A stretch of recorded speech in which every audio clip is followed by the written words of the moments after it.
कैसे शेख साहब ये 10 रुपए नहीं, ये 15 रुपए नहीं, ये पूरे 26 रुपए पेट्रोल की प्राइस में इजाफा किया गया है।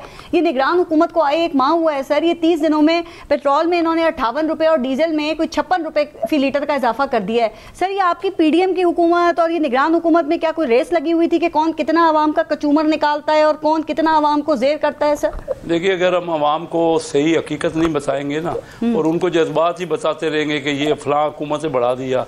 अब हुकूमतों को तो सबको मौका मिला ना। इन 15 सालों में जमहूरियत थी, कोई डिक्टेटरशिप तो थी नहीं। 4 साल पीटीआई को मिले, 5 साल पीपल पार्टी को मिले, और ये अगर ये साल कोलिशन गवर्नमेंट थी, अगर मुस्लिम लीग में डाल दें तो 6 साल 15 सालों में मुस्लिम लीग को मिले।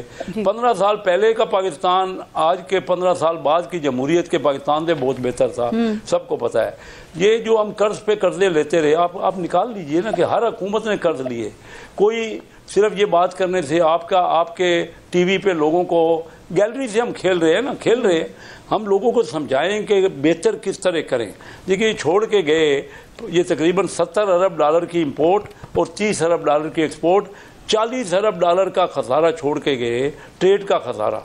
अब आप मुझे बताइए कि जब आपके पास पैसे नहीं हैं, आपने कर्जे वापस करने हैं, आप फर्दर लोन ले रहे हैं, करेंसी की आपकी वैल्यू कैसे ये छोड़ के गए थे 178। सही बात कह रहे हैं कि जब हमारी हुकूमत गई तो वो 278, 280, 100 रुपए बढ़ गए डॉलर में, लेकिन ये मुसलसल बढ़ रहे हैं। बाजी जब तक आप अपना ट्रेड को ठीक नहीं, हमने क्या किया, तमाम रास्ते तो बंद कर दिए तमाम हुकूमतों ने। मैं आपको बताऊं असल मसला क्या है। हमारी एक्सपोर्ट सरप्लस है ही नहीं, इंडिया हमने बंद कर दिया। क्यों बंद कर दिया? इंडिया का चीन से भी अच्छे तल्लुकात नहीं है, लेकिन इंडिया की जो ट्रेड चीन से हो रही है, इन्होंने आकर ट्रेड बंद कर दी पीटीआई हुकूमत ने।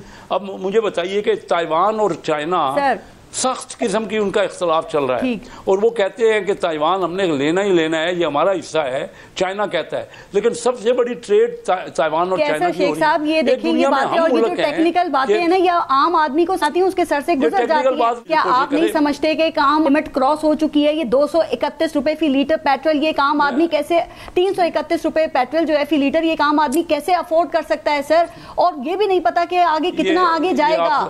आप मुझे बताएं, आपके ख्याल में पेट्रोल मजीद और कितना बढ़ेगा?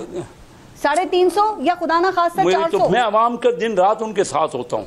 ये बहुत बड़ी ज्यादती हो रही है, लेकिन क्या कोई हल भी तो, ये कहते कहते क्या आवाम ठीक हो जाएगा? तो महंगाई जब तक हम लोग ठीक नहीं होंगे, जब हल बता तो रहा हूँ आपको कि ये देखिए, हल ये है कि रीजनल ट्रेड हमें बंद नहीं करनी चाहिए, नंबर 1। दूसरी बात हल ये है कि हमें टैक्स देने चाहिए।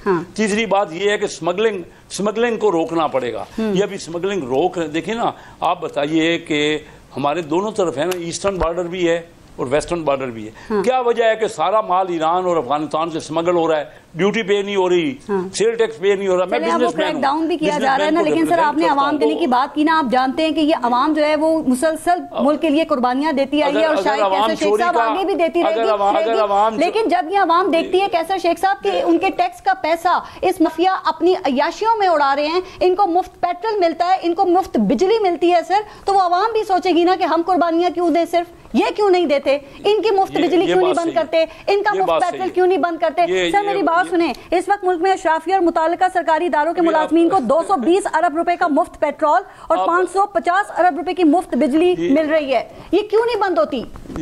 जी आप अगर देखें ना, आप सुनने वाले की भी तो कोई सुने, आपकी इतनी लंबी तकरीर होती है। ये तकरीर नहीं है, ये अवामी जज्बात हैं। ये वो आपने इधर की बात की, उधर की बात की, मुझे बताएं अवाम कैसे बर्दाश्त करे? देखिए, मैं ये अवाम के जज्बात मेरे से आपके ज्यादा नहीं है। मैं 50 साल से अवाम के, तो फिर भी अवाम के मसले को नहीं हल लेता हूँ। आप ज्यादा समझते हैं फिर भी। बात तो सुनिए। मैं अवाम के मसले को कैसे हल कर सकता हूँ? वहाँ टेक्नोक्रेट आते हैं, सारे वो बैठते हैं। मैं स्टैंडिंग कमेटी फाइनेंस का चेयरमैन रहा हूँ 2 बार। हमारी बात नहीं मानी जाती। बात हमें सबको मिल के, हम जो ये चोर डाकू की गर्दान लगाते हैं ना आपस में लड़ाई की, और आपका मीडिया भी यही लगा हुआ है कि हम ज़्यादा से ज़्यादा एक दूसरे के खिलाफ बात करें, इसी ने नुकसान पहुँचाया है। देखिए, हमें बैठ कर मसाइल का हल ठंडे दिल से सोचना पड़ेगा। इंडिया की करेंसी हमसे कम थी, आज इंडिया कहाँ पहुंच गया, बांग्लादेश कहाँ पहुंच गया, अफगानिस्तान आप देख लीजिए, तो ये शर्म से डूब मरने का मकाम है हमारे लिए, आगे चला गया।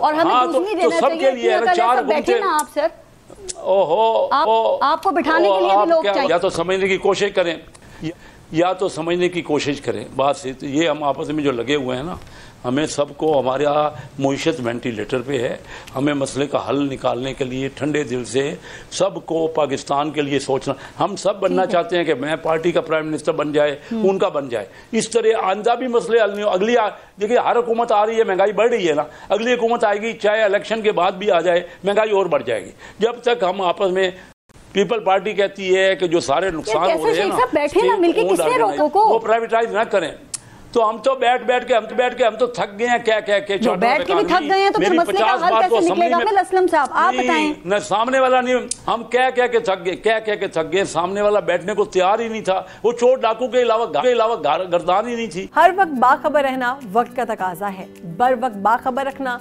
हमारा फरीजा है। अभी सुनो न्यूज़ के YouTube चैनल को करें सब्सक्राइब, बेल आइकन पर करें क्लिक और मुल्की और गैर मुल्की खबरों से रहें बाखबर, यकीन के साथ।